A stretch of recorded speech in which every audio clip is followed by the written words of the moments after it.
Let's talk about the chakras though, because I think if there's one thing that I read about, that I hear about, you know, like you hear about it on Facebook, and there's all these, you know, there's all these articles and people talking about, you know, this chakra and that chakra, and oh yeah, that's in your second chakra, and that, you know, like it pertains to this ancestral energy, or, you know, whatever it is. Everybody talks about this stuff. And honestly, not everyone knows what it is. Not everyone knows how it works. If you want to get technical, everyone, we are literally learning this stuff together as a group, as a multi-dimensional soul group. And so, you know, my ideas here may not be yours. You might already have a vast knowledge of the energetic system, but I'm going to kind of explain what I believe to be just a little bit about the most important areas or the most important aspects going on with the chakras in terms of intuitive ability, in terms of fourth density expansion in the body. Because as we continue to shift into fourth density during this physical incarnation, we need to be aware of the ways in which our chakras, the meridians, and other energy centers are changing.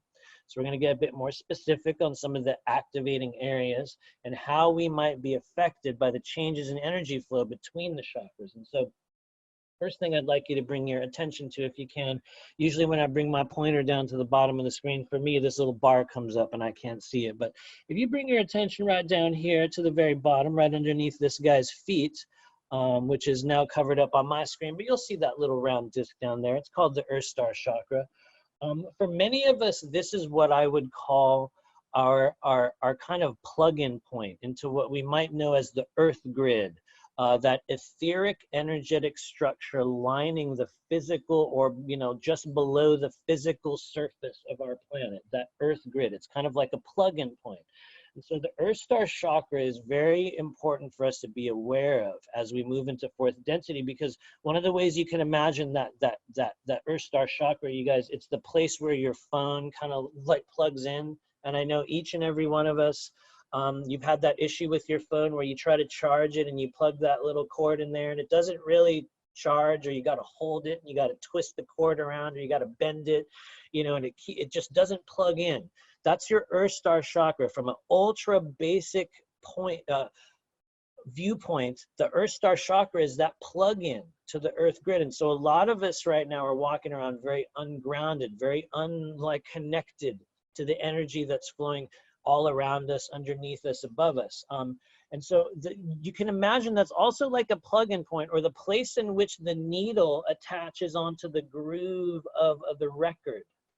That groove on the record being your timeline. Your Earth Star Chakra is where the physical energy body plugs into that earth realm. And so we're going to be working with that here today in our energy clearing, but you guys need to be made aware of that. It's a plug-in point. In addition to that, something we covered very, very briefly last week, I believe, but bring your attention and awareness all the way up to the very top of your head. In fact, let's go outside of your head. And if you can see my little pointer here, I'm bringing it right over there to the Soul Star Chakra, right up there at the very top of your head, completely opposite that Earth Star. Here's a little red pointer right up here at the top.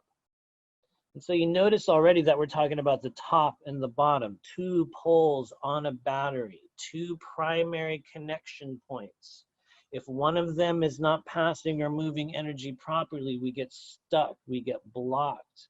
We begin to lose energy. We begin to lose vitality in the body. If it's the Earth Star Chakra, we tend to notice rapid aging. We tend to notice the kidneys begin to deplete. People's hair gets thin. Their fingernails change. I know everyone here has seen a couple of their friends and you didn't see them for a few years, and then you run into them again and it's like they aged 10 years and they've completely changed, and you're like, whoa, something is disconnected or withering or not flowing. And for a lot of us, one of those primary points are underneath the body, outside that timeline like connection place. And, you know, likewise, right up above at the top, that Soul Star Chakra, that's the point in which for many of us, a vast amount of what we might call those downloads or intuitive guidance, or the messages we get from our higher selves, sometimes that galactic or, you know, dimensional energy that's coming in through the crown chakra will hover right up here at the top of the head. And due to a number of things, in some cases we'll call them J seals, in some cases we'll call them emotional blockages, in some cases it can be literal implantation, or even entities that will attach to the top right there it will create a complete and utter blockage toward being in contact with higher guidance. It's like the calls get shut off. They're bouncing back, they're echoing back down through the body, and just that echoing process of energy that's unable to escape from above or gets unable to come up from underneath creates ultra, sort of like a pressurization. People get crazy, they get ungrounded.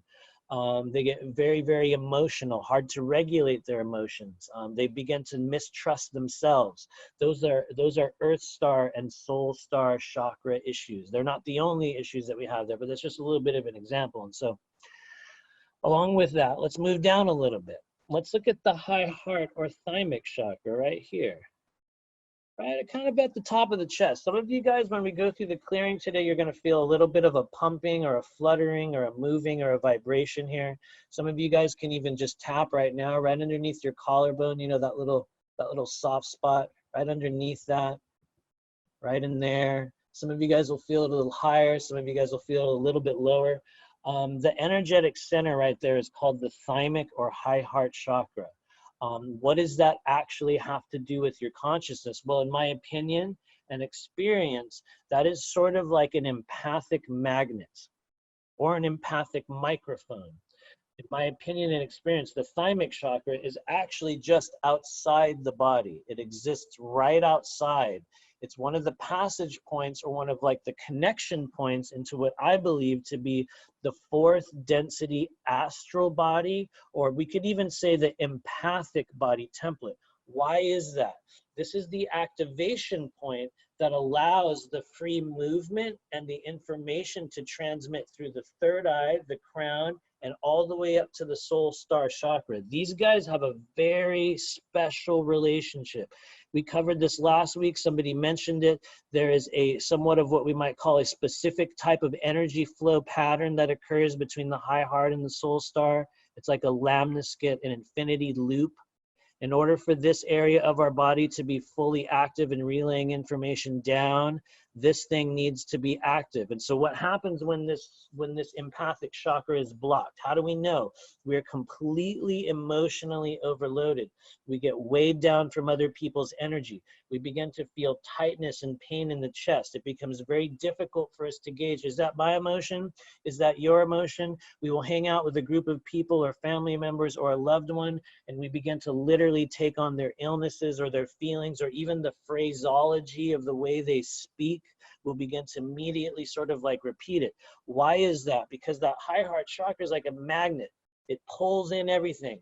And if it's unshielded, if it's open, if we're not aware that we have this this really open kind of portal right here, which is literally what it is, in kind of an interesting sense, we'll become completely unshielded to energy. And so some of you guys, I guarantee it right now, are feeling a little bit of a sensation right there. I am getting it as well. So it's very important when we're beginning to understand our empathy, our empathic abilities, the level to which we are able to feel other people's emotions, that we're working with a high heart or a thymic energy.